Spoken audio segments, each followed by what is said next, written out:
Assalamualaikum warahmatullahi wabarakatuh. Perkenalkan, nama saya Jasmine Dinesa Bila dari kelas SI 22C dari kelompok 2. Nomor induk mahasiswa 22416257201101. Di sini saya akan mempresentasikan materi algoritma tentang divide and conquer. Apa itu divide and conquer? Nah, pengertian divide and conquer. Jadi divide adalah memilah data, nilai-nilai elemen dari rangkaian data menjadi dua bagian dan mengulangi pemilihan hingga satu elemen terdiri dari maksimal dua nilai. Sedangkan kalau conquer itu mengurutkan masing-masing data nilai elemen yang dari divide. Jadi divide itu artinya memilah, sedangkan conquer itu mengurutkan. Contohnya itu misalnya kita ada satu data. Nah, satu data P. Lalu kita pecah, lalu kita pilih menjadi beberapa bagian, beberapa data. Ada P1, P2, P3, dan seterusnya. Nah, data-data tersebut akan kita urutkan masing-masing menjadi data-data yang sudah terurut. Itulah sedikit pengertian tentang divide and conquer. Nah, metode divide and conquer itu yang akan saya jelaskan ada 4. Yang pertama ada merge sorting, yang kedua ada quick sorting, yang ketiga binary search, dan yang keempat itu ada teknik DNC dalam metode sorting. Nah, merge sort adalah menggabungkan dua array yang sudah terurut. Metode merge sort merupakan metode yang membutuhkan rekursif untuk penyelesaiannya. Jadi, fungsi rekursif itu adalah metode perulangan yang terjadi akibat pengeksekusian suatu fungsi yang dimana fungsi tersebut akan memanggil dirinya sendiri tanpa batas. Untuk metode merge sort ini, dia tuh menggabungkan dua array yang sudah terurut. Nah, tadi kan kita udah kita pilih, udah kita divide, lalu kita conquer, kita urutkan. Nah, di metode merge sort ini kita gabungkan data-data menjadi satu data yang sudah terurut. Nah, prinsip kerja di method ini yaitu kelompokkan deret bilangan ke dalam 2 bagian, 4 bagian, 8 bagian, dan seterusnya sampai tinggal sendiri. Lakukan pengurutan sesuai dengan kelompok sebelumnya dan lakukan pengurutan sejumlah bagian. Contohnya ini ada data 38, 27, 43, 39, 82 sama 10. Nah, kita hitung datanya ini ada berapa? 1, 2, 3, 4, 5, 6, 7. 7 bagian. 7 data. Lalu kita pecah menjadi 2 bagian, kita pecah menjadi 4 dan 3. Urutannya sama, berarti 4 itu ada 38, 27, 43. Sedangkan di yang kedua itu ada 9, 82 sama 10. Lalu kita jadikan data-data itu sendiri, tapi belum terurut ya. Lalu kita divide dulu, kita pilah dulu. Nah, ini ada 38 sampai dia datanya sendiri. Nah, ini kan ada 4 sama 3 ya. Nah, kita yang 4 data ini kita bagi menjadi 2 bagian lagi, menjadi 2 sama 2. Ini 38, 27, 43, 3. Sedangkan yang 9, 8, 2, 10 ini kan ada 3 data. Nanti kita pecah lagi menjadi 2 bagian, itu 2 sama 1. Nah, setelah udah 2 berarti kita tinggal pecah aja menjadi sendiri-sendiri, ada 38, 27, 43 dan seterusnya. Baru kita divide nih sampai 38 tuh baru sendiri-sendiri. Lalu kita conquer, kita urutkan. Bagaimana cara mengurutkannya? Di sini ada data 38 sama 27. Data yang pertama, yang terkecil taruh di sebelah kiri, sedangkan yang terbesar itu taruh di sebelah kanan. Jadi kita bandingkan 38 sama 27, kecilan 27 taruh di sebelah kiri. 38-nya taruh di sebelah kanan. 43 sama 3, kecilan mana? 3 taruh di sebelah kiri. 43 taruh di sebelah kanan, dan begitu pun seterusnya. Nah, tadi kan merge sort itu adalah metode yang menggabungkan dua array yang sudah terurut. Lalu kita urutkan lagi nih, 27 sama 3, berarti kecilan 3 kan?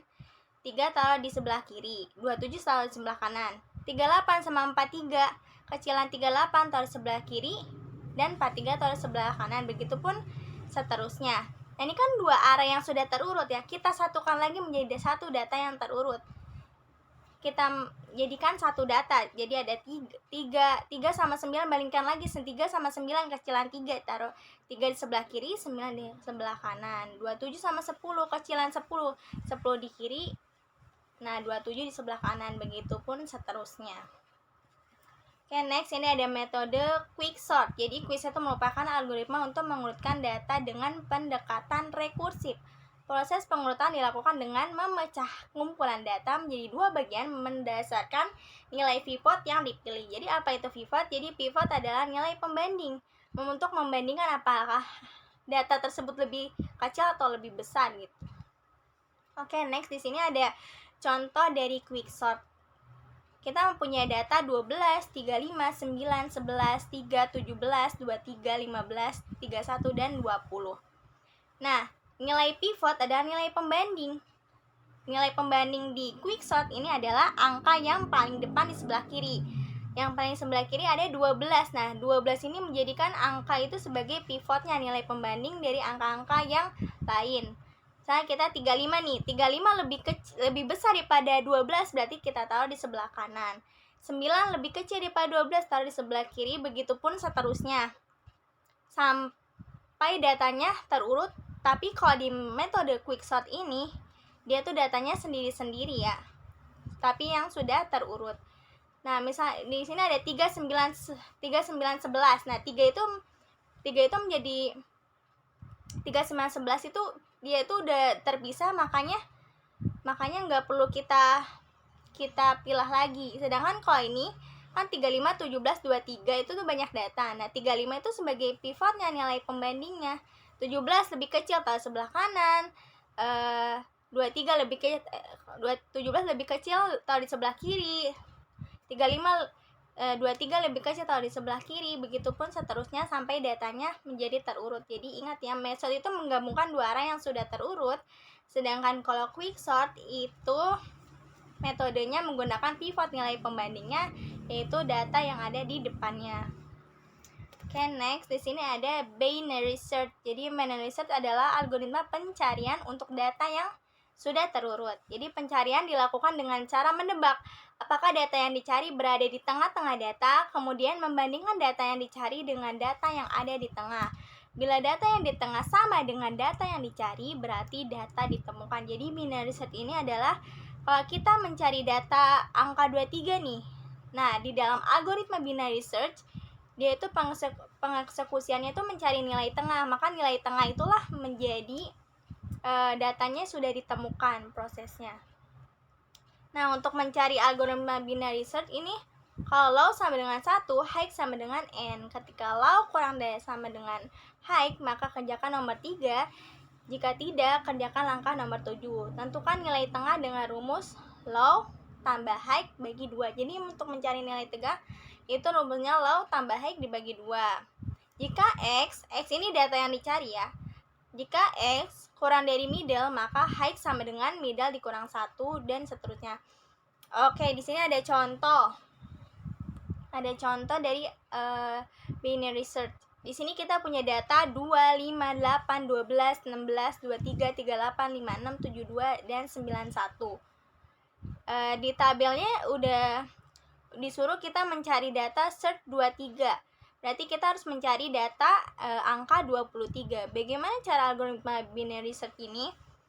Kita umpamakan 2, 5, 8, 12 itu jadi angka dari 0, 1, 2, 3, 4, 5, 6, 7, 8, 9, biar gampang ya. Untuk nilai low-nya, kita mencari nilai low, high, sama middle. Jadi low itu nilai yang paling terkecil, middle itu nilai tengah, dan high itu nilai yang paling tinggi. Di sini 2 itu data 2 itu atau enggak 0 itu adalah nilai low-nya, dan yang paling besar tuh high-nya tuh berarti 91 ya, atau 9. Oke, untuk rumus mencari nilai tengah itu low tambah high dibagi 2. Nah, 0 ditambah 9 dibagi 2 berarti 4,5. Kita perumpamakan aja 4, berarti udah ketemu nih nilai tengahnya 4. Tapi 16, tapi data yang dicari apa? 23, belum ketemu berarti. Nah, X ini berarti X ini lebih kecil daripada middle-nya. Untuk mencari nilai low, berarti kita cari low-nya. Low sama dengan middle ditambah 1. Nah, middle-nya kita tambahkan 1 jadi low-nya tuh kita ganti. Tadi kan low sama dengan, kalau misalnya X lebih dari kalau X lebih dari middle, maka low sama dengan middle tambah 1. Nah, low sama dengan middle ditambah 1, berarti di sini low-nya itu berubah menjadi 5. Jadi kan tadi 4 tambah 1 berarti 5. Jadi low-nya ada di 5 di data 23. Lalu high-nya tetap yang 91. Nah, kita cari nilai tengah lagi. 5 tambah 9 bagi 2 14 sama dengan 7. Berarti middle-nya nilai tengahnya 56. Apakah sudah cocok dengan data yang dicari? Belum. Berarti kita cari lagi nilainya sampai dapat. Jadi kalau misalnya nilainya middle-nya itu sama dengan apa yang dicari, berarti binary search itu sudah tertemu. Tapi kalau misalnya X itu lebih dari nilai high, maka pencarian gagal. Jadi berarti binary search-nya pencariannya gagal gitu. Next, di sini ada teknik DNC. Dalam metode ini, divide and conquer akan dapat dipecahkan suatu permasalahan proses searching elemen maksimum dan minimum dengan teknik DNC dan menghasilkan solusi optimal menemukan nilai maksimum dan minimum. Jadi teknik DNC di dalam sini adalah mencari nilai maksimum dan minimum dari suatu data. Di sini ada contoh data A 22, 13, minus 5, minus 8, minus 15, 60, 17, 31, sama 47. Cara algoritma teknik DNC dalam metode sorting ini karena dia sorting, kemudian menyorting dan untuk mencari nilai maksimum dan minimum dari suatu data. Ini data 1 sama 2 ada 22, 13. Menghasilkan terus data 3 itu ada min 5 sama minus 5. Menghasilkan data 1 dan 3 itu tuh 22 sama minus 5. Kok bisa gitu? Nah, 22 sama minus 5 lebih besaran mana? 22. Berarti kalau yang di sini, kalau yang kiri itu lebih besar, yang kanan itu lebih kecil. Jadi bandingkannya kayak gitu. 22 sama minus 5 gedean 22 berarti taruh di sebelah kanan. 13 min 5 itu lebih kecilnya min 5, taruh di sebelah kiri. Lalu data 4 sama 5 nih, minus 8 sama 15. Nah, kita bandingkan data 1 sama 3 sama data 4 sama 5. Di sini 22 sama minus 8, gedean 22, berarti 22 taruh sebelah kanan. Lalu minus 5 sama minus 8 itu kecilan minus 8, kita taruh di sebelah kanan. Terus data 6 sama 7, 60, 17. Terus dapat data 8 sama 9, 31, 47. 60 sama 31 gedean 60, taruh di sebelah kiri. 17 sama 47 kecilan 17, taruh di sebelah kanan gitu. Nah, bandingkannya ini 60. Nah, 22 sama 60 gedean 60, taruh di sebelah kiri. Nah, minus 8 sama 17 kecilan minus 8, berarti taruh sebelah kanan. Gitulah teknik DNC dalam metode sorting. Sekian dari saya, semoga bermanfaat. Mohon maaf jika ada kesalahan. Wassalamualaikum warahmatullahi wabarakatuh.